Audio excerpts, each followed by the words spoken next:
Story 1. I recently moved into a new apartment last week. So far, everyone I've met in passing has been pleasant. No one has been excessively loud at unreasonable hours, arguing, stealing parking spaces, or engaging in any typical shared space misbehavior. At least not yet. It's only been a week. However, I did have an encounter with a mother who seemed to have a strong sense of entitlement, along with her approximately 6-year-old son. My apartment is one of those units that's half underground, with 2 other floors above. Because of this, the top of my patio wall is level with the walking path.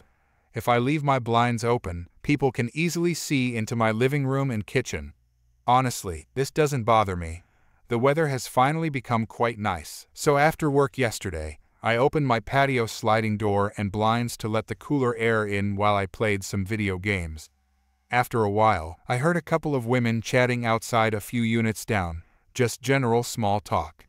I also heard a child running around, playing with the gravel along the pathways, just being a bored kid while his mom talked with her friend. No big deal. Then something happened. I heard one of the women call for the child. Jason, Jason, Jason, get over here, Jason? Fake name for privacy. I glanced up to see the child standing on the path next to my unit, staring at the TV. Uh-oh, he didn't respond fast enough. The mother stomped over, grabbed his arm, and made him look at her while she yelled about not answering her and not watching someone else's TV. I thought her reaction was a bit much, but I decided to leave it alone. After all, he's not my kid, and I'm not a parent just to my 2 cats. I kept an eye out just in case things escalated, but I didn't stare. I only looked over when she called out to me to apologize for her son, not for her own behavior. I told her it was fine. The mother took him back to her friend, and they continued chatting. Eventually, the boy started playing near them again, but soon enough, he was back by my patio, watching me play. Shortly after, I heard his mother shout at him again. This time, he flinched hard, which broke my heart. Seeing that reaction was tough. He just stood there, frozen, staring at her. I immediately got up and went to my patio door. She was already in his face, yelling again. I tried to step in, saying I didn't mind if he watched me play. That's when her sense of entitlement really came out. She turned to me with a suddenly sweet tone, the anger disappearing for a moment, and explained that Jason was grounded and wasn't allowed to even look at a television. I sympathized with the kid and said, "Bummer, dude." She didn't like that I spoke to him directly instead of to her. I also got the sense she didn't appreciate that I sympathized with him rather than immediately taking her side, especially since I had no clue why he was punished in the first place. For all I knew, it could have been for something trivial, or because she was annoyed by normal child behavior. Then she asked me something that completely threw me. "Can you please turn off your TV when we're outside? We're usually out here for about an hour a day. Or you could just shut your window and blinds." I'm not going to lie, my people-pleasing instincts almost kicked in. I was about to say, "Oh, sure, no problem." Then I stopped myself, thinking, wait, what? She's telling me what to do in my own house? I've been working on standing up for myself, so I told her no, I wouldn't do that. And wow, did that word set her off? I thought for a second she was going to reach in, grab me, and yell at me like I was her child. Her expression turned angry so quickly. She repeated her request, fully expecting me to comply this time. It wasn't even phrased as a question anymore. I refused again, explaining that I came home to relax, and this is how I do it. Then she asked if I had children. I'm solidly child-free, and apparently, according to some parents, that makes my opinions instantly invalid. I told her no, and she smirked. I thought so. I braced myself for a lecture on parenting, but she just pulled her son away and walked back toward her friend. She muttered something as she left, but I didn't catch it. I wasn't sure if it was directed at me, her son, or her friend. Maybe she was just grumbling to herself. I hadn't seen those two before that day, but apparently they hang out there for at least an hour daily around that time. There's a pool, a few barbecue pits, and a grassy area right outside my unit between the buildings. I get to see all the good dogs walk by, which honestly makes my day. So, a small development happened. After thinking it over and talking with a few people, I know some who have reported situations like this and others who've been reported themselves. I decided to contact Child Protective Services. What really pushed me to do it was seeing the boy's reaction to being yelled at and shaken. While the kid might have done something to earn the punishment, and maybe the mom was having a really bad day, the physical jerking and the yelling in his face, combined with his reaction, convinced me it was necessary for his well-being. I made the report anonymously since I don't know which exact unit they live in. I was surprised that I spoke to an actual person. At first, they sounded like they were just taking a standard complaint. But once I described the child's reactions, especially him going completely non-verbal when being yelled at, their tone shifted, and they took more interest. I was warned that my report didn't guarantee an investigation, and that it could take some time to start and even longer to conclude, especially since I didn't know their exact unit. Here's a new update. The child has been removed and is now living with his biological father. From what I've been told, he's doing well and is in a much better environment where he's loved and wanted. Story 2. Okay, I'm going to tell you about this crazy thing that happened to me and my daughter at a Mexican restaurant the other day. It still blows my mind when I think about it. So, a bit of backstory: I'm a single mom, and my little girl just turned 5 last month. We don't get to go out for meals very often, but I'd been saving up for a special treat to celebrate her starting kindergarten. She'd been talking non-stop about this Mexican place near our apartment. You know how kids get fixated on things. The colorful decorations in the window had caught her eye, and she was convinced they must have the yummiest tacos in the whole world. After weeks of her begging, I finally had enough extra cash to take her there for dinner. She was so excited, bouncing in her seat the whole way there. We ordered our food and were having a great time. She even tried guacamole for the first time and declared it green ice cream. Kids, right? Anyway, about halfway through the meal, nature called. My daughter announced she needed the bathroom, so I figured we'd both go. The restroom was small, just 2 stalls, but clean enough. We each took a stall and did our business. Now, my daughter, she's a character. She doesn't really have an indoor voice yet, and she loves to sing. So there she is, in her stall, singing some made-up song about tacos and doing a little toilet dance.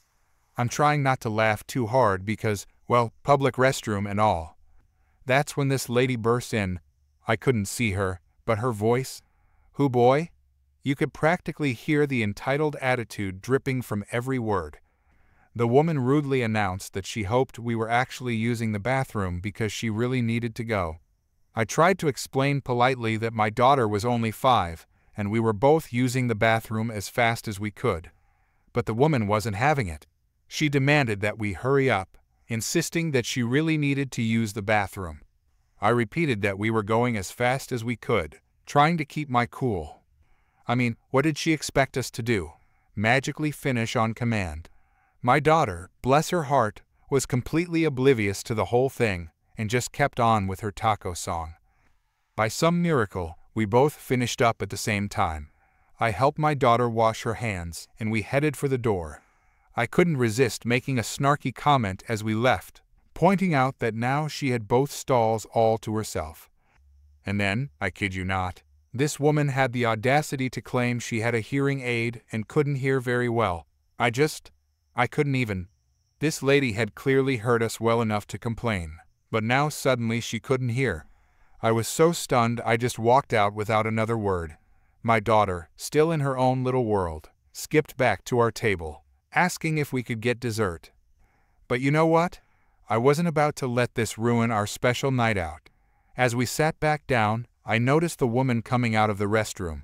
She glared at us as she walked past, but I just smiled and waved. Then I flagged down our waiter. I asked the waiter if we could get 2 slices of their best dessert, explaining that we were celebrating my daughter starting school. The waiter grinned and winked at my daughter, telling us that for such a big girl starting school, the dessert would be on the house. My daughter's eyes lit up like Christmas morning. I saw the entitled woman watching us from her table, her mouth hanging open a bit.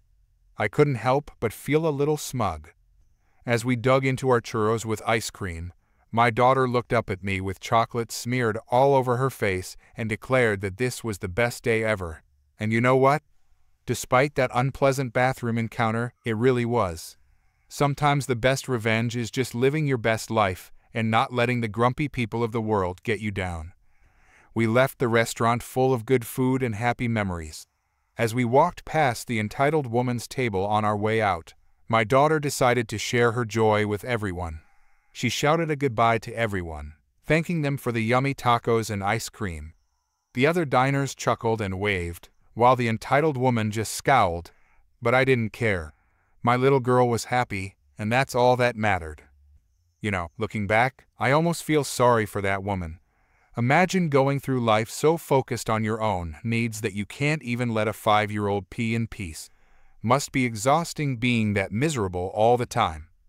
As for us, we've already planned our next big adventure. My daughter wants to try sushi. Heaven help me, but I can't wait to see what song she comes up with for that one. Story 3. Hello, I work at a state job and have been there for 3 years. I've never had any complaints against me, and no one has ever told me that my work wasn't up to standards until recently. The changes began after a coworker quit.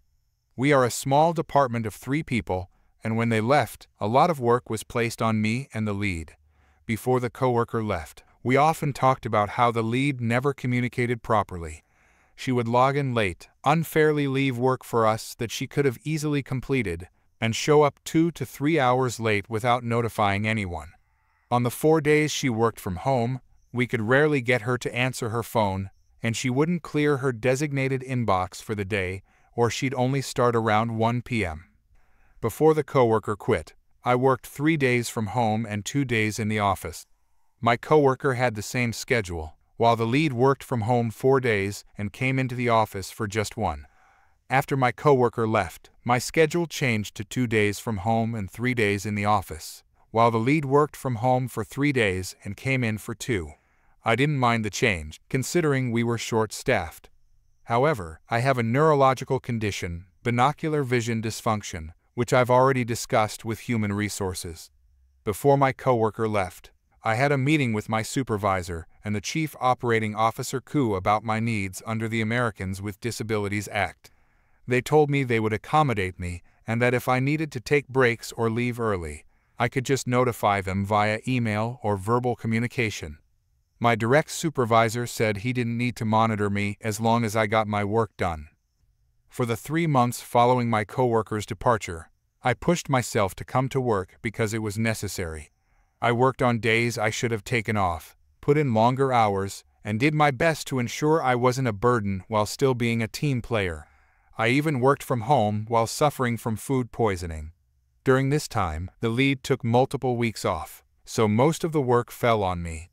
My supervisor couldn't help because he didn't really know what we did. In fact, no one in the company truly understood our work well enough to step in and assist. As a result, we were never closely monitored. They simply trusted us to do our jobs. Due to my disability, it's easier for me to work from home because I struggle with being up and about frequently. I only put up with working more days in the office because I believed that, once we hired new people, I'd be able to work from home again while they trained.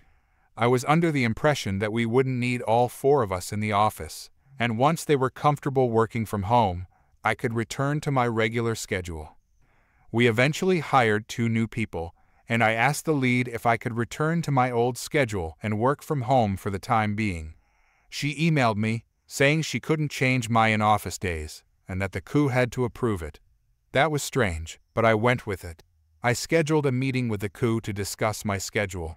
During that meeting, the Ku told me I couldn't return to my old schedule because the supervisor had said my productivity was better in the office.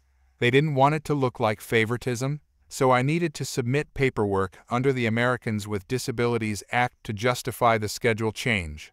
This hadn't been required before, but I agreed to go through the process. While waiting for my paperwork to be approved, I scheduled a meeting with my supervisor since I hadn't heard any complaints about my productivity until my conversation with the Ku. The supervisor admitted that he was simply going off what the lead had said about me and had no issues with my work. Once again, he reiterated that he didn't care as long as the work was done. He requested that I wait another month before returning to my work from home schedule so that I could get to know the new hires and be available to help. I thought this was a reasonable request and agreed. I worked more in the office for another month, and by that time, my paperwork was finally approved. With the new month starting, I asked again about going back to my regular schedule. My supervisor scheduled a meeting with me and the lead to discuss my schedule change. During this meeting, it was mentioned that the lead and the new hires felt I was receiving preferential treatment. Unfortunately, many of the accommodations I had with the coup weren't written down, they were more informal. The coup had given me more flexibility as long as my work was being completed, so it wasn't an issue. However, now that 2 complaints had been made against me, they wanted to start tracking work from home activities. I was told that I needed to document when I took breaks and communicate more clearly when I returned, so we established formal rules for working from home. While this was fine, rules were needed anyway. It felt like I was being singled out. Until this point, I hadn't mentioned the lead's lack of work, poor time management, or how she dumped tasks on me. I had overcompensated to keep the department running since we work in healthcare. All I wanted was to go back to my regular schedule, and I was willing to move on from the tough months. But after receiving 2 complaints in less than a month, I've had enough. I can't keep overworking myself only to be treated this way. The 2 new hires are even at a higher pay grade than me. As a salaried employee, I have a cap on how much I can earn, and moving up a tier just changes the range of pay I can receive. I've been here for 3 years and have put in my time, yet nothing positive has ever been said about my work. I can't let this continue. I've kept quiet because it seemed petty and wasn't worth the headache, but both complaints were brought directly to the coup, not through my supervisor. So, after thinking it over, I'm finally ready to comply strictly with the new rules. Does anyone have advice on how I can make this effective? Our new work from home rules require that I communicate my breaks and all other activities through our team chat. At this point, I feel like this rule should apply to everyone in the department, not just me. The lead and new hires spend a lot of time chatting or handling personal matters on the clock while doing little work. However, now that there are 4 of us, there's not much work to do. I've even asked for more work since I'm apparently not productive. Does anyone have suggestions on how I can handle this situation and protect myself without it appearing that I'm pointing fingers at others simply because complaints have been made against me? Story 4. Cruising on my Harley-Davidson is a slice of heaven for me, and one sunny afternoon, I decided to hit the open road for some 2-wheeled therapy. I made my way down the winding roads, the engine's growl beneath me, and the wind in my hair. Life was good until I had to pull into a gas station. I rolled up to the pump, and as I was reaching for the nozzle, I heard this angry voice. A voice that was shrill and demanding, a voice that made me instinctively look around for the source. And there, getting out of her Toyota, was Karen. Yup, a real-life Karen. She stomped over like a bull in a china shop. "What the hell do you think you're doing?" she screeched, pointing at my bike. I furrowed my brow, confused as hell. Filling up my gas tank." She huffed like I was the one who couldn't understand the simplest things. "No, you moron. What about your obnoxious, ear-piercing bike? You think this is a damn racetrack?" I had to take a deep breath before responding. "Look, lady, I'm sorry if the bike's loud, but it's a Harley. That's how they roll." Karen's face turned a bright shade of crimson as she crossed her arms. "That's no excuse for ruining people's peace and quiet. You're a menace." I was trying to keep my cool, but Karen was pushing my buttons real hard. I went back to fueling my ride, ignoring her. I'd learned over the years that arguing with someone like her was a losing game. But Karen, she wasn't done yet. Oh no, not by a long shot. She decided to put on a show for everyone at the gas station. She aimed a kick at my bike like she was a pro soccer player. Before I could even react, her foot connected with the side of my Harley. The bike wobbled, and I watched in horror as the gas nozzle popped out of the tank, splashing gas all over the ground. My heart sank as I thought about the potential disaster that could have been. "Are you out of your mind?" I yelled at her, trying to grab her arm to stop her, but she shrugged me off like I was a pesky fly. "This is what you deserve for being so inconsiderate," she screeched back, still not quite getting the concept of a Harley's distinctive roar. I couldn't believe it, gas pooling around my bike, and my baby had a fresh scratch on its side. I was seeing red, but I knew that dealing with Karen required more than just losing my temper. "Lady, you could have blown us all up with that stunt. You don't mess around at a gas station," I tried to reason with her. But reason and Karen didn't seem to go hand in hand. She simply scoffed, turned her nose up, and walked back to her Toyota. In the distance, I could see a few people who'd witnessed the whole fiasco shaking their heads in disbelief. They knew, just like I did, that Karen was a special kind of crazy. I didn't waste any time. I called the cops. This was just way over the line. I gave them the whole rundown of the incident, and they told me they'd check the gas station's security cameras. It didn't take long for the cops to arrive. They reviewed the footage, and there it was, plain as day, Karen kicking my bike like she was auditioning for a Bruce Lee movie. With evidence like that, there was no escape for Karen.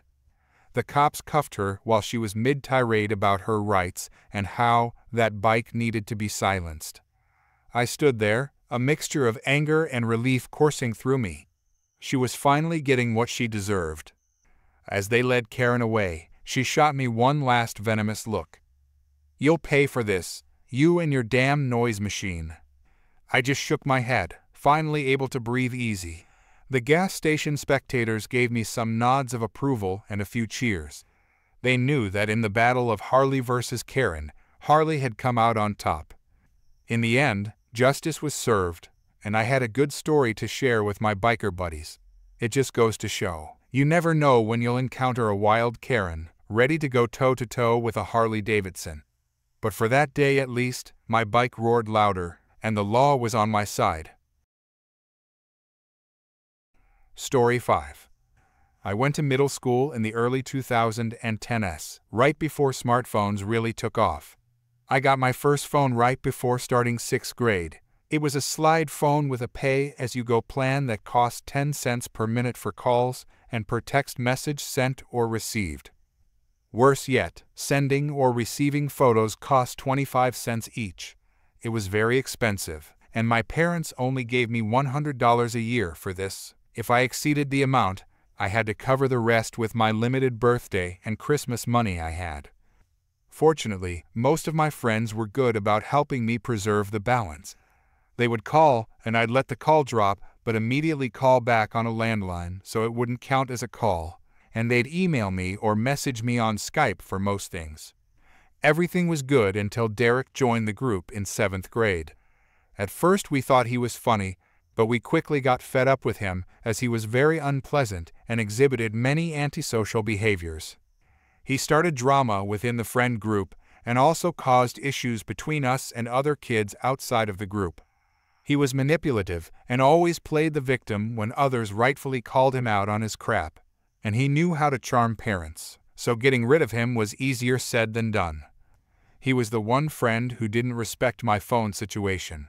He very frequently texted me dumb memes, even though I told him multiple times to just email or Skype them to me instead, since picture text messages cost 25 cents each. Unfortunately, blocking phone numbers was a feature that was unavailable for this pay-as-you-go plan, so there was nothing I could do as he spammed my phone. One day he got mad at me for some reason and spammed my phone with memes. He must have sent me over 100 lolcats over text. He kept sending them until I lost service since my phone balance was depleted. I had lost the $40 remaining in my account as a result. I was extremely pissed and demanded that he pay me the $1.40 he had cost me, and he refused and said it wasn't his problem. I got home from school really upset and told my dad about the situation, expecting him to go and tear Derek's mother a new one and demand the money, but my dad said that it wasn't worth the battle. I even asked him about a small claims court, but he said that not all battles are worth fighting, and that the effort wasn't worth $40. He took me to the carrier store and loaded $50 onto the phone. The carrier changed my phone number, and they managed to block Derek's number. They had initially said that blocking phone numbers wasn't possible with this plan, but my dad insisted and would not leave the store until they did it.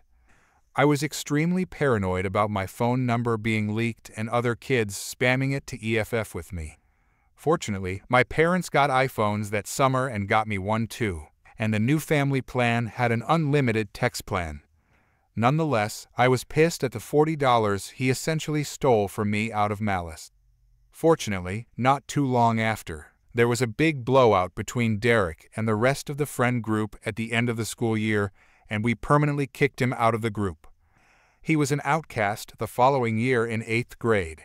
Nobody was tolerating his crap anymore, and he changed schools the year after, and we never heard from him again. Fast forward to a few years ago, I was back home for a few months between graduating college and starting a new job on the other side of the country. I went out to some garage sales one Saturday morning, and I ended up at Derek's house. I recognized his mother, but I don't think she recognized me. I guess glasses and a beard is all you need.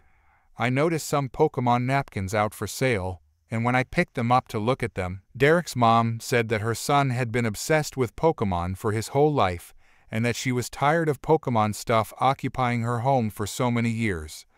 I said that these napkins were for my younger cousin who is really into Pokemon, and asked if she had any more Pokemon stuff. She said she didn't know people were still into that, and that there were a few boxes in the attic with her son's old stuff.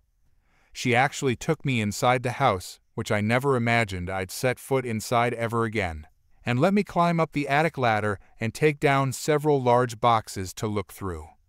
The first one had Christmas ornaments in it and other junk, but I freaked out inside when she opened a box jam-packed with Pokemon video games in the original boxes, though I kept my cool on the outside. The whole reason I had agreed to go inside in the first place was because I was holding out hope of this exact scenario happening. See, I knew Derek was obsessed with Pokemon. Our friend group liked Pokemon back in the day, even when other kids thought it wasn't cool. But Derek was on a whole different level. He bragged about his Pokemon collection all the time. At the time, he had every single main series game in the original box, and in mint condition, as he always had to add in. I went to his house once, and he was showing me his collection.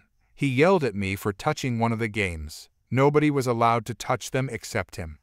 He had many older Nintendo games in excellent condition, but Pokemon was his favorite. He had had a couple of incidents with his mom damaging or throwing away his things. It wasn't out of malice, but just ignorance, as she didn't think the games or collectibles had any value. Fast forward into the present day. I was thinking about this when I asked his mother if she had any other Pokemon stuff. She ended up bringing out the motherlode. We opened all of the boxes she had me bring down. Within the boxes, there was the beloved collection of Pokemon games, all very well preserved, as well as several Nintendo consoles, hundreds of games, 24 binders full of Pokemon cards, and there was also a box of many Lego sets with the original boxes and everything, with many old Star Wars sets. When I saw Jango Fett, I knew I struck gold. I told her that I liked old Legos as well, and asked her how much for the 5 boxes of games, cards, and Lego sets, and she thought for a second and said $100 a box, or $400 for all 5. I told her I would take it all and hauled ass to get to an ATM. I loaded the 5 boxes into my dad's truck and immediately drove home. I knew there was potentially tens of thousands of dollars of goods here. This was the score of a lifetime, and I finally felt vindicated for the $40 Derek had taken from me all those years ago. I ended up giving all the stuff to my uncle, who's a hobbyist eBay reseller. He offered to sell it all. He was willing to go through the effort and sell everything individually, and despite my insistence, he said he wouldn't take more than a 10% cut of the profits after all fees and taxes. We went through and logged every single item along with the estimated value, and the total of the whole lot was about $40,000. 40,000 was a poetic number since this was 1,000x the value of what Derek stole from me all those years ago. My uncle sold most of the lot before the end of the summer and ended up writing me a check. Though it was considerably less than $40,000, it was still a life-changing amount of money for me. I was able to pay off my remaining student loans and put the rest towards a down payment on a new car. Story 6.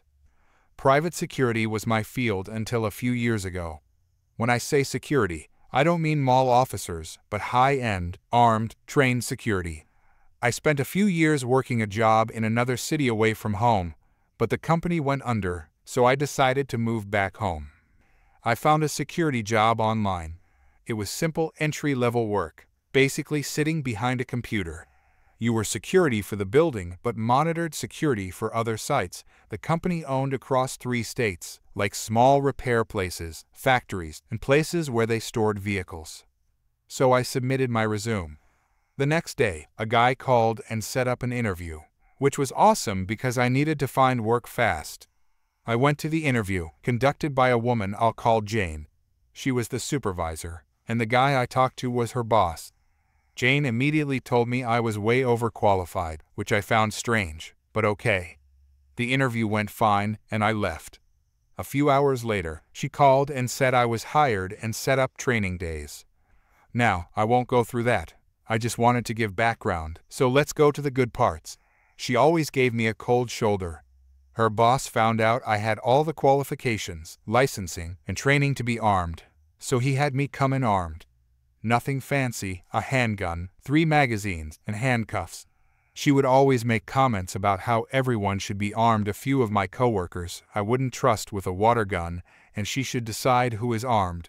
Just little comments to get under my skin. Then one day, it happened.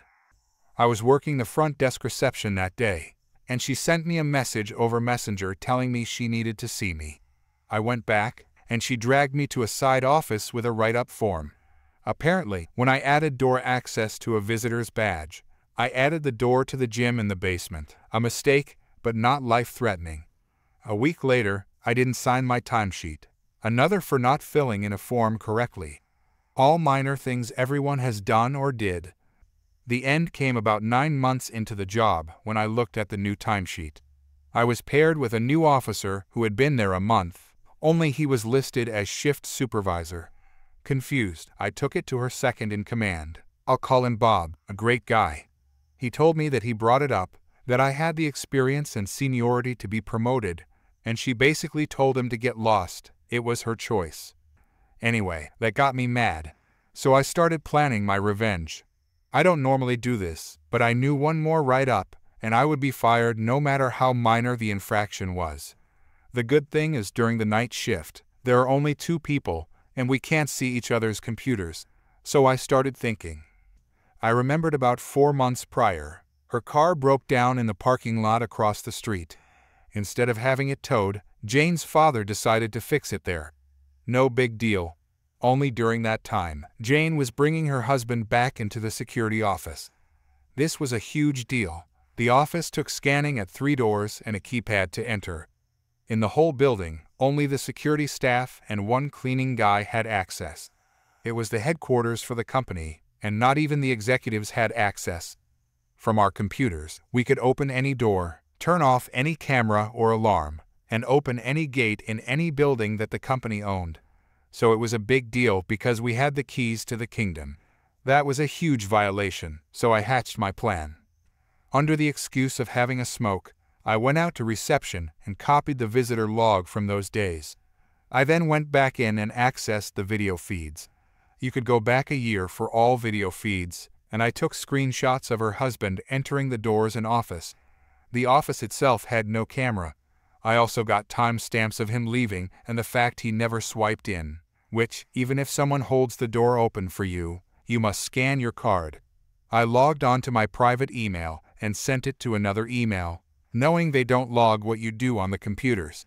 I got home and sent all the pictures, the log copies, and everything to not only her boss, but his boss, whose job was investigating breaches and theft. I also included every dirty trick she pulled playing favorites. The fallout didn't take long. 2 days later, on Friday, I went in for an afternoon shift, and Bob was at Jane's workstation. I looked confused and said Jane was suspended for a week, and that Monday I had to come in and speak with her boss and boss's boss, but I would be paid for it. Also, everyone was interviewed. There were great rumors flying. I was laughing on the inside. Okay, interview day. I went in, and they started questioning me. They knew I worked while she brought her husband in and asked me. I spilled everything after acting scared and getting assurances it would be confidential and I wouldn't be punished. I didn't tell them I sent it, but they asked everyone. I left out some things in the email and added some things that weren't. I didn't want to be labeled as a snitch. It went on for an hour, and I left. The next day, an email was waiting. Jane was fired. Bob was in charge until a replacement was added. I had a long talk with Bob that day. Turns out Jane was scared of me because I was more qualified for her job than she was and knew I was her boss's golden boy. She was afraid, rightfully so it turned out, that I might take her job and admitted to him she wanted me gone. A fact he told them in his interview. Also, she didn't want to hire me, but her boss made her. Turns out her boss was aware of things and looking for an excuse to fire her, but it had to be big. Jane had been working at that department for 10 years. It was her first real job, and security was all she knew. They blacklisted her, which means unless a company was really desperate, she wouldn't get a security job anywhere in the state. Icing on the cake. I know you want to know. Yes, I was offered her job. No, I didn't take it. I told them that Bob deserved it more. He did, and that I would be happy being a shift supervisor. So that's what I stayed for the next 2 years until I left.